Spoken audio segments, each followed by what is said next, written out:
Welcome to the very first episode, the very first part, the very first chapter, whatever you want to call it, of Storytime Horrors. If you have not seen the summary of my experiences, I'm going to leave a link below. Make sure you check that out. Very important you check that out before watching this video. If I focus on each incident, one video per incident that's happened to me, I'd have over 500 videos, and I plan on doing that for you guys. So today, this is going to be titled The Office. Keep in mind, I'm from Channelview. I live in a 4-acre property. From the 90s, my stepdad had an office in the back. It's like a mobile home, you could say. And booming, business booming, bunch of people in and out, secretaries, dispatchers, all of that good stuff. Now, from about 99 to about 03, 04, there was no, his company, he drove for himself. He didn't have all that stuff. So for the longest time, it was abandoned. And I remember in the year 2000, I was 9 years old, and me and my friend, we went in there, and that was always like our, thrilling, kind of scary thing. It just always had a crazy vibe in there. And there was this picture of this Indian girl, like a painting up on the wall, and her hair was like just frizzed out. Like, I don't know, it was real creepy the way she seemed like she was looking at you. We've always had, these crazy vibes.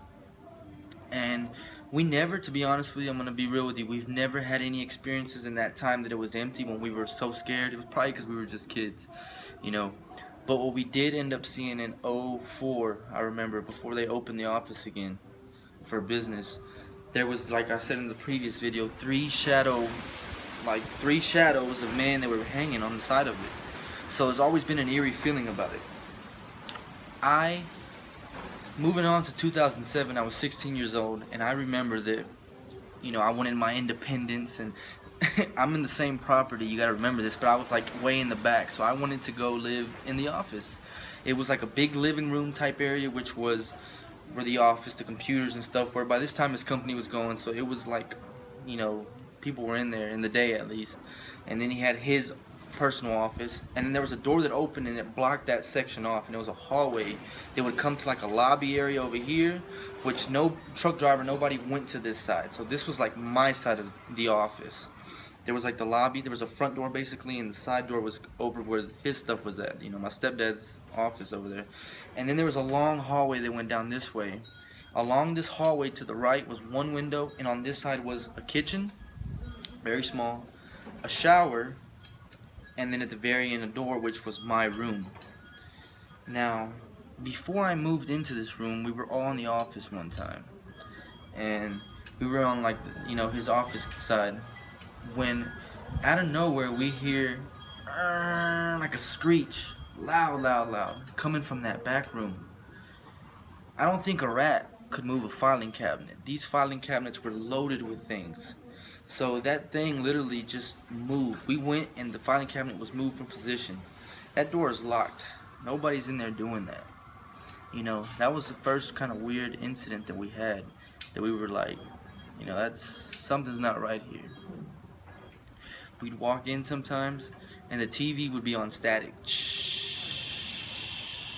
like the camera TV would be on static. And like in the 3 in the morning, we'd have to go over there sometimes, because at nighttime, you have such a big area that you can be outside and you're not in the neighborhood streets or nothing. You're in your own property.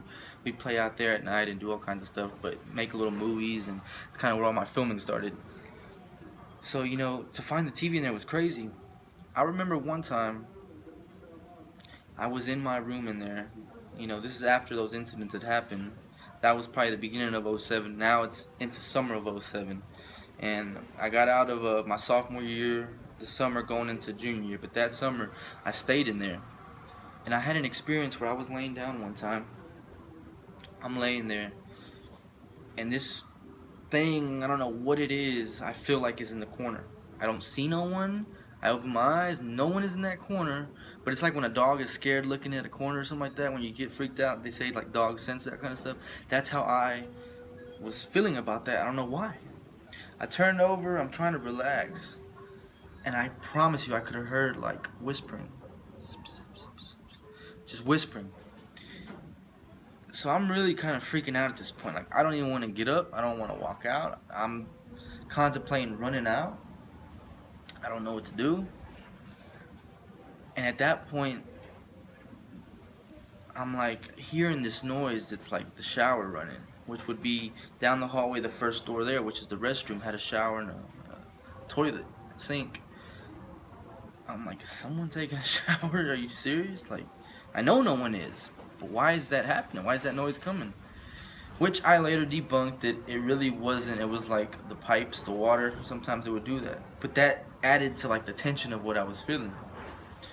So I go to sleep that night, wake up the next morning with that thing in mind all day. Like, what did I feel? Well, it wasn't until that next day that my friend comes over, and we were in their Halo like at that time. And I remember they were just gonna spend the night. We were gonna play video games and stuff. Well, my friend Christian, he's in there playing and we're playing Xbox, blah blah. That whole vibe they got was like they were scared, and I had never told them that. They leave. Next day goes on, and I remember my cousin comes and stays with me. Well, I left him there playing Halo. Me, some of his friends, we like walked out of the house and went out to the street. Walked probably 2 blocks down to the gas station. We were loading up on Monsters, cheese dip, hot Cheetos, all that kind of stuff, junk food that you eat when you're a teenager, and especially if you're gaming. So I'm eating this kind of stuff and walking back. We're just talking, just teenagers having fun, summer nights. Man, I wish I could go back for one night to those nights, seriously. But anyways, we get back. My cousin is scared. He said he had heard something in the hallway, which he thought was us, and he dismissed it, didn't think much, but we never came, so he was just like, oh well, whatever. But the door, he said, had slammed shut on him. And he was so scared that he didn't even get up. He didn't go check who it was. He just stayed there. That night, we all crashed out. I had one huge bed, and we were all like laying like sideways with our feet hanging off of it, like in a weird, just any way we could fit. It was like 5 of us, and we're all sleeping there. And I remember I was hearing the same thing that he had claimed he heard earlier, which was steps down the hallway. So that kind of added more to the tension of it. They had went on. About a week later, I'm laying there. Now I'm by myself. When out of nowhere, I'm like this, not trying to fall asleep, probably about like 1 in the morning, and I felt something right in my face, breathing. Believe it or not, this thing was like breathing and heavy. I never opened my eyes. Imagine you, close your eyes right now, and imagine someone right here in your face, breathing heavily. And it's menacing, you can feel it, and it's like overpowering, it could just power over you.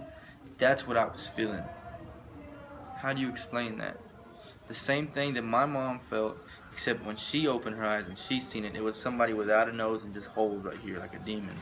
And that kind of ties into what my last video said about the witchcraft stuff. Let me know what you think about this. Have you ever had any experiences where something that you don't really see is there, and because with your intuition you can feel it? Have you ever had a situation where you've actually seen what I just said when Mom's seen, or something in your face breathing like that? Has it ever gotten intense? Maybe it has. I know people out there watching this have experienced things like this, and I know people that watch this are gonna say you're stupid, and it didn't happen to me. It did. And there's gonna be people that just are on the fence, and there's gonna be all kinds of people. What kind of person are you? Let me know in the comments below. Please share your stories with me. I really enjoy this stuff, and this has been, the first part, Storytime Horrors. Definitely more to come. A lot more stories. I got plenty more stories, and they're gonna keep getting better with time. I'm not gonna give you the best ones first, so tune in, and I will have more tomorrow night. Probably gonna drop about 3 different stories for you. So y'all make sure y'all check it out. As always, love y'all. Y'all be safe, and don't let whatever it is under your bed get you. Don't let that thing behind the door get you. Don't let that thing that's looking at you get you, because it just might.